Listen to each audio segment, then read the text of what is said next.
Di dalam hadis Rasulullah, udlubu istajabata dunga. Carilah tempat-tempat yang mustajab atau waktu-waktu yang mustajab untuk berdoa kepada Allah. Karena kita tahu, boleh jadi mungkin tatkala dia berdoa tidak mustajab. Tapi karena berkenaan dengan waktu yang mustajab, Allah kemudian malu tidak mengabulkannya. Makanya oleh Rasulullah diberitakan melalui lisannya. Kata Rasulullah, carilah tempat atau waktu yang mustajab untuk berdoa. Minda salasatin, 3 perkara. Di sisi 3 perkara kata Rasulullah. Yang pertama adalah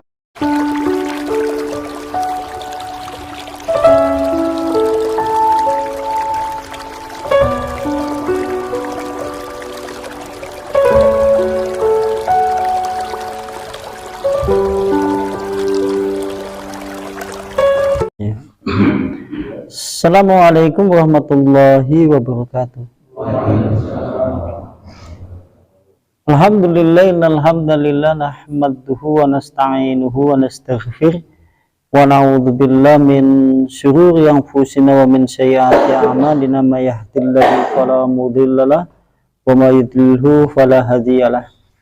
Asyhadu an la ilaha illallah biwahdaniyya wa asyhadu anna Muhammadan abduhu wa rasuluhu la nabiyya wa rasulullah ba'da. Waqad qala Allah ta'ala fil kitabihil karim ya ayyuhalladzina amanu taqullaha haqqa tuqatih wa la tamutunna illa wa antum muslimun. Ikhwan wa ikhwa fillah rahimani rahimakumullah ta'ala jami'an, ahlu ta'lim yang semoga senantiasa dirahmati oleh Allah Subhanahu wa taala. Sampai di firman Allah yaitu surat At-Tariq ayatnya 11 sampai 17. Panjenengan bisa lihat. Faqala Allah taala, Allah Subhanahu wa taala berfirman yaitu dalam surat At-Tariq ayat 11 sampai 17. Wasyama'i dzati rajmi wal ardi dzati syad'i innahu laqawlun fasl wa ma huwa bil hazl innahum yakiduna kaida wa akidu kaida famahilil kafirina amhilhum ruwaida. Wassama, dan demi langit, dati yang mengandung atau memiliki, arjni hujan, wal ardi, dan demi bumi, dati yang memiliki, aswadangi itu tumbuh-tumbuhan yang tumbuh. Inau, sesungguhnya Al-Quran laqaulun, betul-betul perkataan, faslun, yang membedakan antara hak dan batil. Wama, dan tidaklah huwa Al-Quran itu bilhazl, senda gurau. Inam, sungguhnya mereka orang-orang musyrik dan orang-orang kafir itu yakiduna, merencanakan tipu daya, kaida, dengan betul-betul tipu daya. Wa akidu, dan aku Allah Subhanahu wa taala juga membuat rencana, kaida, yaitu dengan betul-betul perencanaan. Famahili, dan beri tangguhlah al-kafirina, kepada orang-orang kafir, amhilhum, dan berilah tangguh mereka itu, ruwaida, barang sekejap saja. Surat itu At-Tariq ayat 11 sampai ayat 17.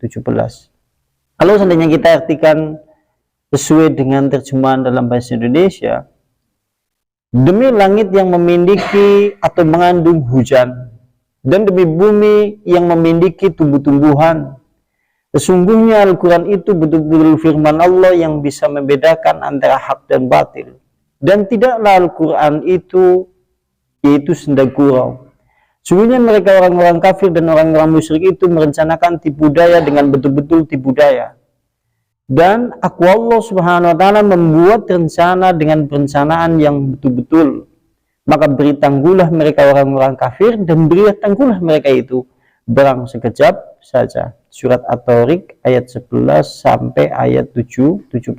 Dan kita lihat penafsirannya di Ibnu Katsir. Qala Ibnu Abbas, kalimat ar-rajmu, di situ kan ada kalimat wasyama'i dzati rajmi. Kalau diartikan menurut bahasa, rojanga kemudian yarjingu rojongan, artinya janjinya pulang atau kembali. Makanya ada istilah inna lillahi wa inna ilaihi rojiun.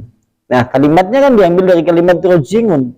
Cuma di sini diartikan hujan. Janjinya kalau diartikan dengan bahasa demi langit yang memiliki tempat kembali. Janjinya gue. Cuma kenapa kemudian di sini diartikan yaitu hujan? Karena ini menurut penafsiran. Karena kita tahu di dalam Al-Quran terjemahan, karena memang disesuaikan dengan tafsir yang paling mutawatir, sehingga diartikan di dalam terjemahan demi langit yang mengandung hujan. Nek diartikan kan janjinya kembali. Nah, maka penafsiran yang pertama, menurut Ibnu Abbas yang dimaksud dengan kalimat ar-rajmu artinya adalah al-mataru, hujan. Mulanya nang kono diartikna hujan. Ini menurut Ibnu Abbas. Dan menurut Ibnu Abbas pada riwayat yang lain maksudnya adalah huwa as-sahabu fihil matar, itu awan yang mengandung hujan. Sehingga kalau kita terjemahkan menurut tafsir dari Ibnu Abbas, demi langit yang dimana langit itu mengandung awan yang nanti menurunkan hujan. Makanya di dalam Al-Quran terjemahan panjenengan lihat, maka demi langit yang memiliki hujan. Dan kita tahu kalau dalam bahasa hadis Rasulullah, yang namanya hujan itu Masya Allah, makanya dilarang kaum muslimin untuk mencela hujan. Satu diantaranya kalau kita melihat hadis-hadis dan ayat Al-Quran ketika kita kumpulkan yang berbicara masalah hujan, diantaranya hadis Nabi menyebutkan yang namanya hujan itu miftahul ghaib. Hujan adalah kunci sesuatu yang gaib yang pertama. Di dalam hadis Rasulullah disebutkan, itu qala Rasulullah, miftahul ghaib khamsun la ya'lamu ha illallah. Sesungguhnya kunci-kunci yang gaib itu ada 5. Kata Rasulullah, kunci sesuatu yang gaib itu ada 5. Tidak ada yang mengetahui itu kecuali hanya Allah Subhanahu wa Ta'ala. Berarti tidak ada yang mengetahui kecuali Allah Subhanahu wa Ta'ala. Yang pertama adalah la ya'lamu ahadun may yakunu fi ghaddin.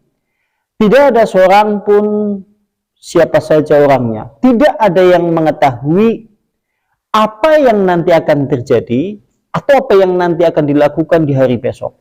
Yang pertama, kunci ghaib yang pertama adalah masing-masing manusia yang hidup di dalam permukaan dunia ini tidak ada yang mengetahui sekalipun besok atau suatu saat kita tidak akan pernah tahu apa yang hendak kita lakukan dan apa yang kemudian akan terjadi di hari besok.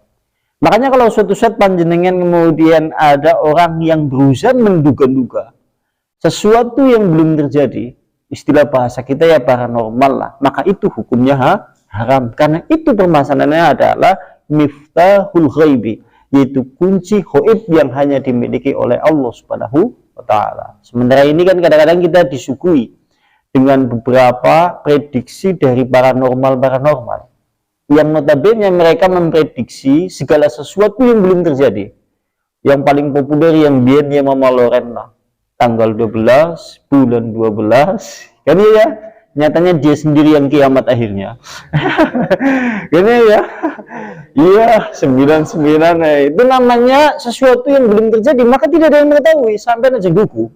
Sampai jangan pernah percaya kepada sesuatu yang terjadi sebelum kemudian sesuatu itu terjadi, kemudian ada orang yang memprediksi. Kecuali prediksi itu berdasarkan ilmu, pengetahuan. Itu yang pertama. Yang pertama adalah seperti itu. Yang kedua, wala ya'lamu ahadun may yakunu fil arham. Tidak ada seorang pun yang mengetahui apa yang nanti ada di rahim manusia atau rahim seorang ibu. Artinya laki-laki ataupun perempuan tidak ada yang mengetahui kecuali hanya Allah Subhanahu wa Ta'ala. Nah, sekarang fenomena.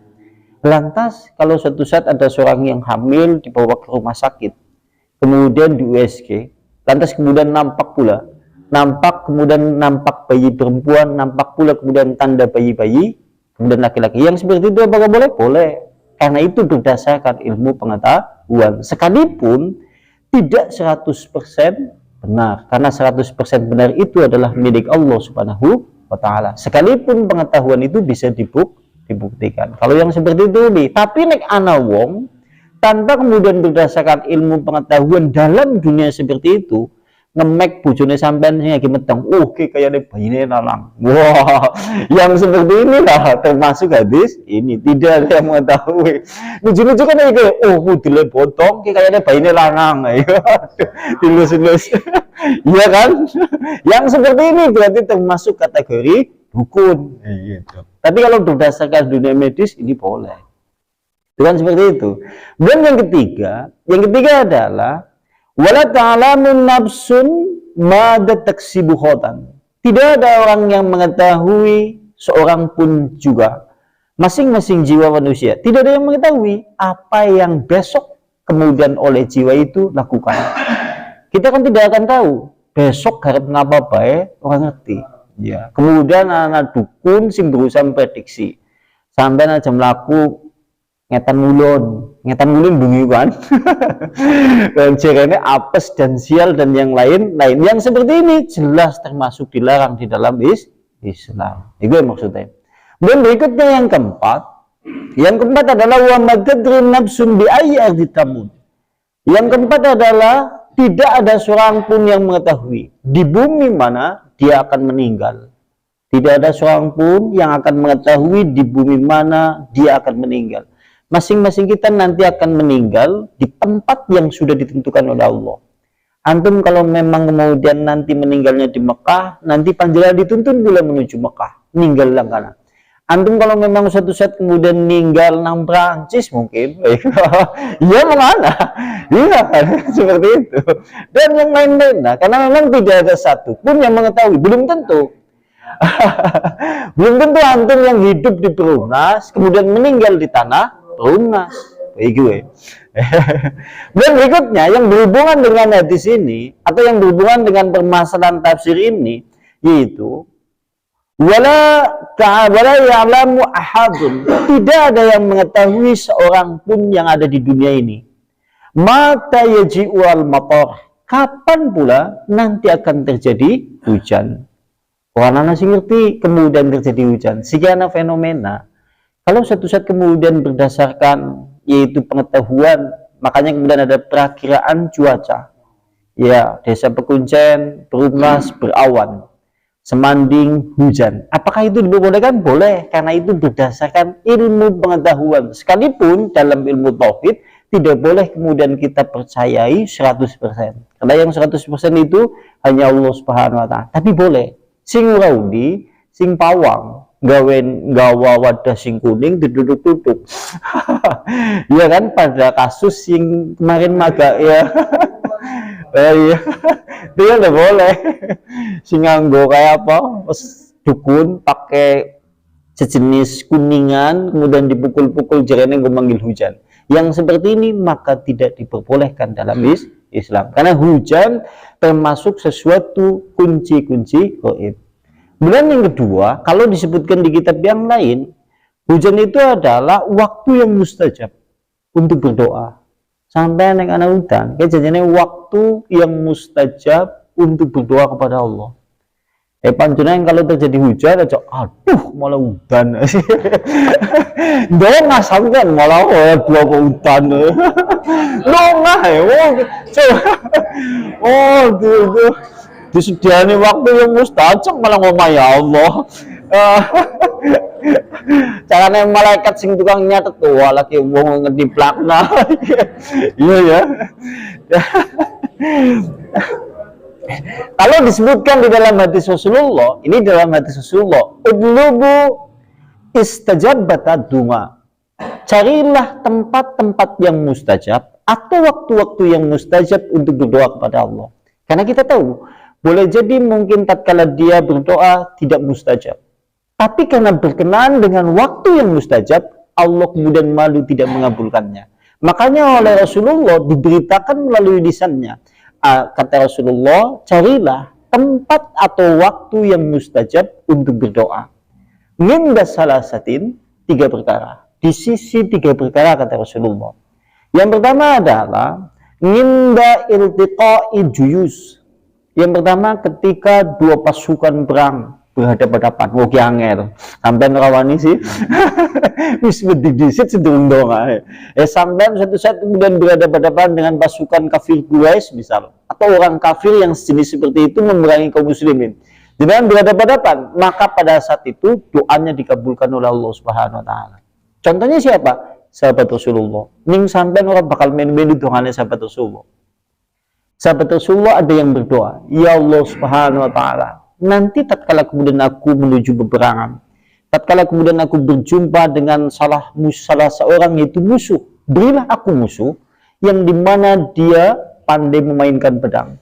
Nanti tatkala aku berjumpa dengannya, kemudian aku bisa memenangkannya. Setelah kemudian aku memenangkannya, datangkanlah musuh lagi ya Allah yang lebih mahir memainkan yaitu alat-alat perang. Nanti kemudian yang berikutnya datangkan lagi musuh lagi ya Allah yang lebih pandai daripada orang yang kedua. Nanti kemudian setelah itu aku mati di jalanmu. Biarkan kemudian tubuhku terpotong-potong di jalanmu. Ana sing manin doa gue. Nyatanya betul, dan doanya kemudian dikabulkan oleh Allah Subhanahu wa taala. Begitu dia maju, dia berhadapan dengan salah seorang pasukan musuh, dia menang. Yang kedua juga menang, tapi yang ketiga kemudian dia meninggal di jalan Allah Subhanahu wa taala dalam posisi tubuhnya terpotong-potong. Masya Allah ya. Sampai-sampai sahabat-sahabat yang lain kagum dan takjub dengan doa seorang Arab Badui itu. Masya Allah ya, ini menunjukkan Masya Allah, sampai nangal doa ini. Karena doa yang pada saat itu dikabulkan oleh Allah Subhanahu wa taala. Bayangkan kenapa kemudian kita tadi tidak jadi sahabat, karena merusak acaranya sahabat. Coba bayangkan di perang aja, ya Allah donga-donga perangnya mandek lah ya. Kayaknya wani wah merusak acaranya sahabat ya. Itu ya mulanya sampan-sampan kita jadi sahabat, kita tidak menjadi sahabat karena merusak acaranya sahabat. Kan ya, wah sahabat pelindungannya seperti itu dengan melindungannya waduh ya. Padahal doa tatkala berjumpa dengan pasukan musuh itu dikabulkan. Yang kedua adalah wa iqamatis sholati, yaitu pada posisi iqamah sholat. Kalau dalam hadis yang lain wa bainal adani wa iqamah sholati, di antara adzan dan di antara iqamah. Enek sampean lagi ngenteni beradzan terus ngenteni qomat, biasanya kan jagong. Itu sayang, karena itu adalah waktu yang mustajab. Paling tidak panjenengan ya berdoa sekalipun hanya satu kalimat, ya Allah ampunilah dosaku, misal seperti itu, karena itu adalah waktu yang mustajab. Boleh jadi mungkin seperti ini, kalau antum suatu saat kemudian berdoa, sekalipun ada firman Allah yang menyebutkan wa idza sa'alaka ibadi anni fa inni qarib, tatkala hambaku bertanya kepadamu Muhammad tentang aku Allah, katakan kepada hambaku itu, aku Allah itu sangat-sangat dekat. Ujibu da'watad da'i idza da'ani. Aku Allah akan mengabulkan doa tatkala dia mau berdoa kepadaku. Tapi hendaklah dia senantiasa menyambut seruanku dan hendaklah dia beriman agar mereka semuanya mendapat petunjuk. Tatkala panjenengan dan kita semuanya berdoa di luar waktu yang mustajab, boleh jadi mungkin ada beberapa hal yang menjadikan doa itu tertolak. Boleh jadi kan mungkin seperti itu. Karena nanti ada beberapa hal yang menjadikan doa itu tertolak. Tapi kalau suatu saat panjenengan ada beberapa sebab-sebab doa panjenengan tertolak, tapi karena panjenengan berdoa di waktu-waktu yang mustajab, Allah malu untuk tidak mengabulkannya. Tapi eman-eman, kan eman-eman ya. Di antara adzan dan iqamah sekedar hanya mengangkat tangan, ya Allah, astagfirullah, misal, ampunilah aku, Masya Allah. Karena ini waktu yang mustajab, eman-eman.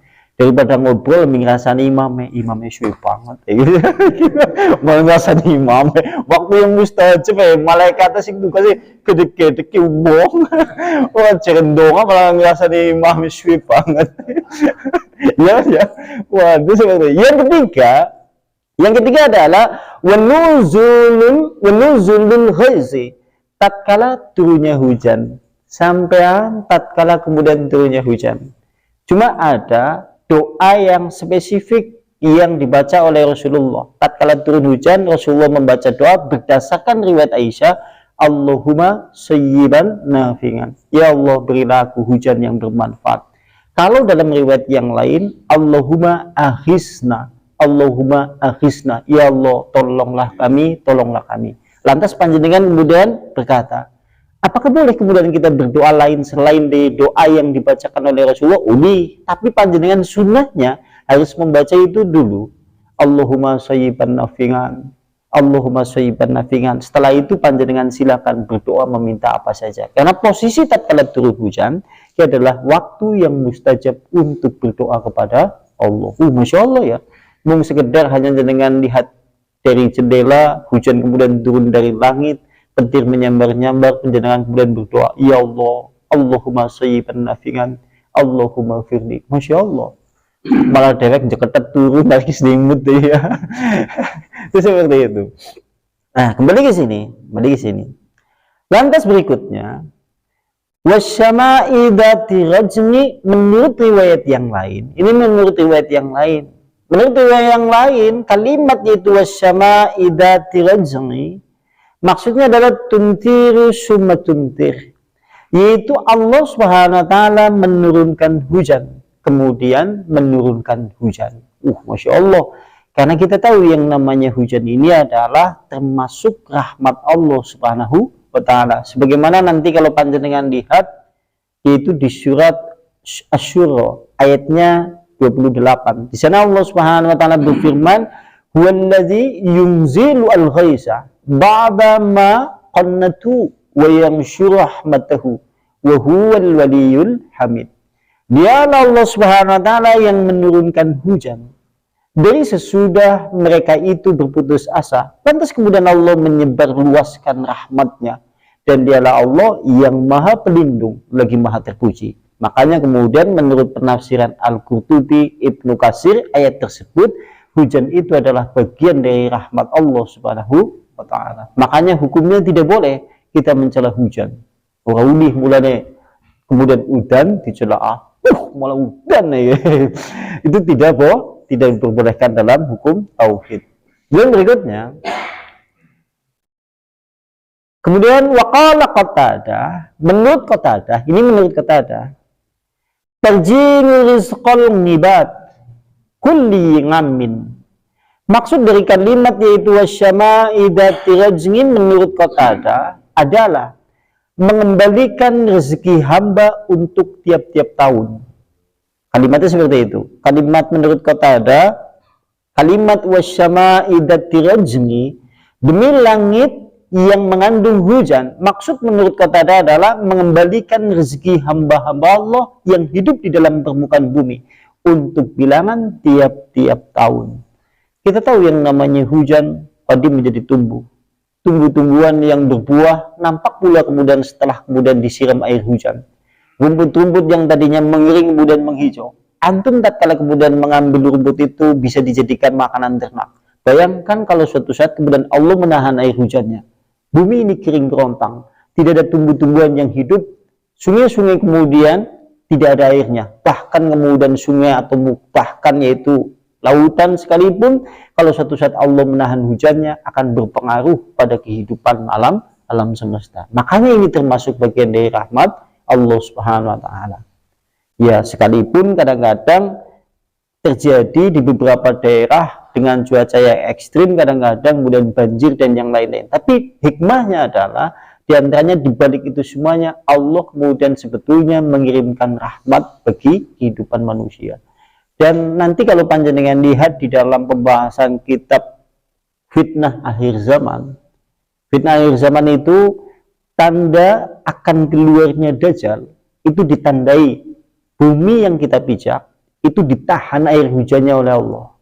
Kalau menurut Rasulullah di dalam hadis itu disebutkan tanda akan turunnya Dajjal ke dalam permukaan bumi ini untuk menjadi fitnah yang paling besar bagi kaum muslimin. Diantaranya tahun pertama Allah menahan hujan yaitu sepertiganya.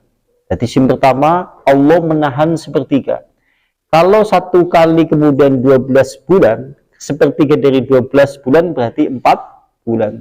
Pertama Allah tahan 4 bulan laudan dunia ini. Kalimatnya itu dunia itu nangkun centok, tapi dunia ditahan yaitu selama 4 bulan. Tahun berikutnya Allah menahannya kemudian setengahnya.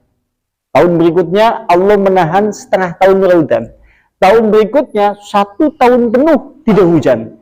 Kalau ada fenomena alam yang seperti itu, tahun pertama Allah menahan hujan selama 4 bulan. Tahun kedua Allah menahan hujan selama 6 bulan. Tahun ketiga Allah menahan 1 tahun penuh. Maka ini merupakan ciri-ciri Dajjal akan keluar untuk menjadi fitnah bagi kehidupan manusia. Karena kita tahu yang namanya Dajjal tatkala kemudian dia keluar akan membawa fitnah yang paling besar dalam kehidupan manusia. Sehingga pada posisi Dajjal kemudian keluar, bumi yang kita pijak sungainya kering, tumbuh-tumbuhan mati, dan semua kemudian sumber-sumber air seperti sumur dan yang lain tidak ada airnya sama sekali. Tapi begitu kemudian Dajjal itu ada di tempat itu, maka air dengan segera kemudian itu tumbuh dari bawah tanah. Lantas kemudian Allah mengirimkan hujan dengan izin Allah. Lantas kemudian tumbuh-tumbuhan seketika itu pula langsung tumbuh dan langsung berbuah pada saat itu fitnah Dajjal. Gampangane nek suatu saat pekuncen warna banyune mau nih, ladang-ladang kemudian tidak ada tumbuhannya, sawah-sawah tidak ada padinya, pohon-pohon semuanya mati, sehingga kemudian dunia ini semuanya kering. Tatkala kemudian Dajjal dolan mengkuncen, langsung Dajjal menunjuk ke langit, turun hujan. Begitu turun hujan, sumber air semuanya ada di pekuncen, tumbuh-tumbuhan lantas kemudian langsung tumbuh dan berbuah. Makanya pada posisi itulah Rasulullah berkata, disuruh untuk mengikat anak-anak perempuan Anda dan istri-istri Anda di tiang-tiang rumah masing-masing. Tujuannya men ajat kena fitnah Dajjal. Bayang nabai, mungkin hari ini kita tahu. Hari ini kita tahu persis lah ciri-ciri Dajjal yang disebutkan di dalam hadis Nabi. Tapi zaman fitnah yang seperti itu, manusia dalam keadaan lapar. Orang lapar, kadang-kadang logika tidak berpikir. Dalil tidak bermain. Pengetahuan ilmu kadang-kadang hilang oleh rasa laparnya. Karena pada posisi itu adalah musim paceklik yang berkepanjangan. Naudzubillah summa naudzubillah. Itu seperti itu. Kemudian berikutnya, kembali ke sini. Walaula dzalik, kalau seandainya Allah Subhanahu wa taala tidak menurunkan hujan, tidak mengembalikan rezeki hamba untuk tiap-tiap tahun, maka sungguh akan binasa mereka manusia dan akan binasa pula hewan-hewan ternak. Makanya kemudian di sini disebutkan oleh Qatadah, bayangkan kalau 1 tahun tidak ada hujan, maka antum-antum yang hidup di dalam permukaan dunia ini binasa. Bahkan hewan-hewan ternak banyak yang meninggal. Makanya nek ana hujan ora ulih dicela. Itu maksudnya seperti itu. Waqala Ibnu Zaid, maka berkata Ibnu Zaid, ini sekarang menurut penerjemahan dari Ibnu Zaid, yang dimaksud dari wasama idati rajmi adalah tarjingu nujumuha, yaitu akan kembali bintang-bintangnya, mataharinya, rembulannya datang dari arah yaitu langit. Maksudnya adalah kalimat wasyama idati rajmi akan kembali bintang-bintang itu bersinar, rembulan-rembulan itu bersinar, matahari juga bersinar, datang dari arah langit. Makanya Allah Subhanahu wa taala bersumpah wasyama idati rajmi. Ini kalau menurut penafsiran dari Ibnu Zaid.